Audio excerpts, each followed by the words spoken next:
के बांद्रा इलाके में एक लाश की खबर मिलने के बाद जब पुलिस तफ्तीश के लिए पहुंची, तो पुलिस को फोन कर बुलाने वाले शख्स पर ही शक हुआ और फिर नाटकीय ढंग से सामने आई प्यार में फरेब की एक कहानी।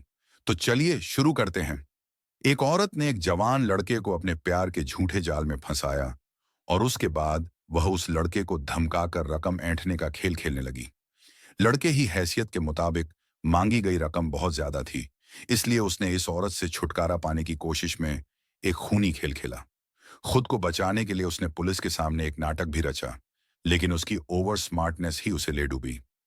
मुंबई पुलिस के पास बीते रविवार यानी 23 सितंबर को एक फोन कॉल आया कि एक औरत की लाश बांद्रा स्थित एक प्लॉट में पड़ी हुई है। पुलिस फौरन वहां पहुंची तो वहां उस लाश के पास पुलिस का इंतजार करता हुआ आनंद मिला, जिसने फोन कर पुलिस को बुलाया था। पुलिस ने उससे पूछताछ की तो उसने कहा कि उसे कत्ल के बारे में कुछ नहीं पता। यह भी नहीं मालूम कि यह औरत कौन थी और उसकी लाश यहां क्यों थी। आनंद का कहना था कि उसने यहां लाश पड़ी देखी तो पुलिस को कॉल किया।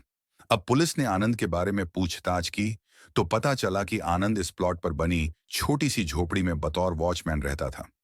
झांसी के रहने वाले आनंद ने बताया कि कुछ महीने पहले उसे यहां चौकीदार की नौकरी मिली थी और इस प्लॉट पर एक बिल्डिंग बनने वाली है, इसलिए रोज उसका मालिक यहां आता है और शाम तक काम निपटा कर चला जाता है। शाम से सुबह तक वह अकेले ही यहां रहता है। आनंद पुलिस को पूरा सहयोग करते हुए सब कुछ बता रहा था। पुलिस के हाथ कोई खास सबूत या गवाह नहीं था, लिहाजा पूछताछ के लिए आनंद को पुलिस थाने ले जाया गया।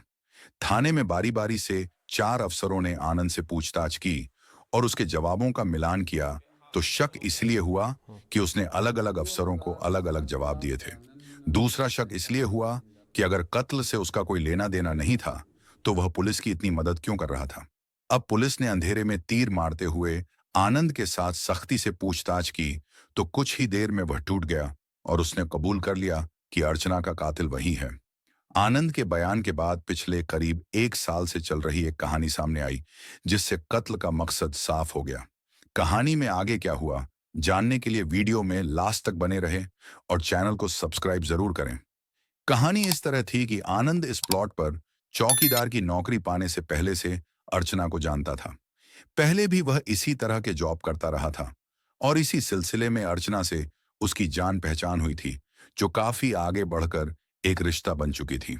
40 साल की अर्चना ने 28 साल के आनंद को अपने झूठे प्यार के जाल में फंसा लिया था।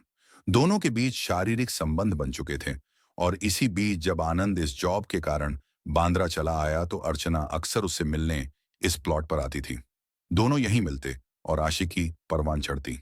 पिछले कुछ वक्त से अर्चना ने आनंद से कुछ पैसे मांगना शुरू कर दिए थे। शुरुआत में तो आनंद ने छोटी मोटी रकम जरूरत समझकर अर्चना को दी, लेकिन एक दिन अर्चना ने आनंद से 50,000 रुपये मांगे। 6,000 की तनख्वाह पाने वाले आनंद के लिए यह रकम बहुत बड़ी थी। पहले तो अर्चना ने यह रकम अपनी जरूरत का हवाला देकर मांगी और गुजारिश की कि आनंद इतने पैसों का इंतजाम करे। जब कुछ दिन बाद आनंद ने साफ कह दिया कि इतनी रकम जुटा पाना उसके बस की बात नहीं है, तब अर्चना ने अपना दूसरा रूप दिखाया और आनंद के होश उड़ा दिए। अर्चना ने उसे धमकी दी कि अगर उसने यह रकम नहीं दी तो वह पुलिस के पास जाकर उसके खिलाफ यौन शोषण का केस दर्ज करवाकर उसे जेल भिजवा देगी। आनंद ने समझाया, लेकिन अर्चना जब कुछ समझने को तैयार न हुई तो आनंद ने रकम का इंतजाम करने के लिए कुछ दिनों की मोहलत मांगी। इधर आनंद परेशान था कि क्या करे क्या ना करे, और उधर अर्चना रोज उसे फोन करती और रकम जुटाने का दबाव बनाकर धमकाती। अर्चना के जाल में फंस चुकने और रोज के इस सिरदर्द से छुटकारा पाने के लिए आनंद ने एक रास्ता खोजा। आनंद ने एक धारदार चाकू का इंतजाम किया और अर्चना को पिछले रविवार की रात प्लॉट पर आने को कहा। उसने अर्चना को रकम देने का वादा कर बुलाया। अर्चना रात को प्लॉट पर पहुंची तो आनंद ने उसे आखिरी बार बातचीत कर समझाने की कोशिश की, लेकिन अर्चना नहीं मानी। दोनों के बीच काफी देर तक अंतरंग बातचीत भी हुई और झगड़ा भी। फिर आनंद ने मौका देखकर पीछे से अर्चना का मुंह बंद किया और उसके गले पर चाकू चला दिया। कुछ ही देर में जमीन पर पड़ी तड़पती हुई अर्चना ने दम तोड़ दिया। अब आनंद ने कत्ल के इस जुर्म के कारण पुलिस की गिरफ्त में आने से बचने की चाल चली।